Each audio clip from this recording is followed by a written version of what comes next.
இந்த ஆண்டுக்கான உலக தொடர்பு நாள் செய்தியிலே நம்முடைய தொடர்பாடல்கள், நிகழ்வுகள், செயல்பாடுகள் எவ்வாறு இருக்க வேண்டும் என்று குறிப்பிடுகின்ற திருத்தந்தை பேதுரு திருமுகம் 3ஆம் அதிகாரம் 15-16 வசனங்களை மேற்கோள் காட்டி இவ்வாறு குறிப்பிடுகின்றார்.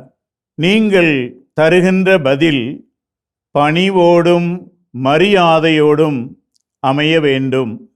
கிறிஸ்துவ தொடர்பாடலுக்கு இந்த 2 மனநிலைகள், அதாவது பணிவு, மரியாதை மிக மிக இன்றியமையாதது. எடுத்துக்காட்டாக, எம்மாவுஸ் சாலையிலே 2 சீடர்கள் நடக்கும்போது இயேசு அவர்களோடு சேர்ந்து நடக்கிறார். அவர் அவர்களோடு பேசும்போது அவர்களுடைய சோகமான கதையெல்லாம் கேட்டு பின்னணியை அறிந்தும் மரியாதையோடு அவர்களிடம் பேசுகிறார். அதே வேளையிலே அவர்களோடு தனக்கு ஒரு நெருக்கத்தையும் அவர்கள் மீது தனக்குள்ள அக்கறையையும் ஈடுபாட்டையும் வெளிப்படுத்துகிறார்.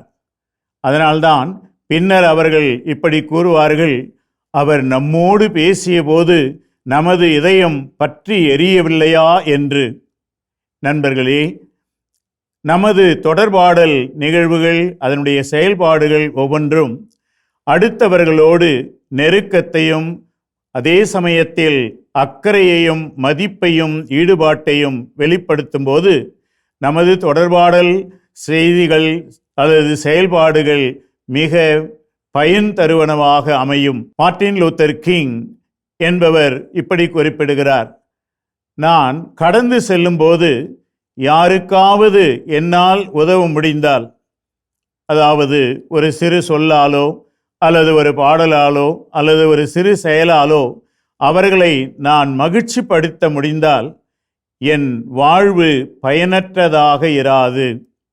என் வாழ்வு பயன் உள்ளதாக இருக்க வேண்டுமென்றால் நான் அடுத்தவர்களோடு நடந்து செல்லும்போது அவர்கள் மீது அக்கறை காட்டி அவர்களுக்கு ஒரு நம்பிக்கையை உருவாக்குகின்ற செயலிலே ஈடுபடுவது, இதுதான் கிறிஸ்துவ தொடர்பாடலின் மிக முக்கியமானது என்று திருத்தந்தை வலியுறுத்துகிறார்.